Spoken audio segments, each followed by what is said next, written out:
যখন জুমার দিন আসে, এই জুমার দিনে যদি কোনো ব্যক্তি সকাল সকাল গোসল করে, আর্লি মর্নিং গোসল করার পরে তার উত্তম পোশাকটা পরিধান করে, আর গোসলটা করে ফরজ গোসলের মতো, আতর সুগন্ধি খুশবু তার সামর্থ্য অনুযায়ী ব্যবহার করে, এরপরে পায়ে হেঁটে হেঁটে মসজিদে আসে, বাহনে চড়ে নয়, পায়ে হেঁটে হেঁটে।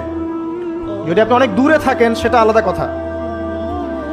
এবং ইমামের কাছাকাছি বসে, মসজিদে আসার পরে যতটুকু সম্ভব হয় সুন্নত পড়ে নিল, নফল পড়ে নিল, এরপর ইমামের কাছাকাছি এসে বসলো।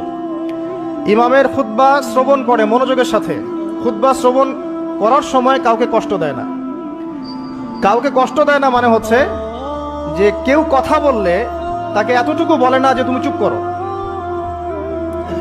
কোনো কষ্ট দেয় না। ইমামের খুতবা শ্রবণ করে, নামাজ পড়ে ইমামের সাথে।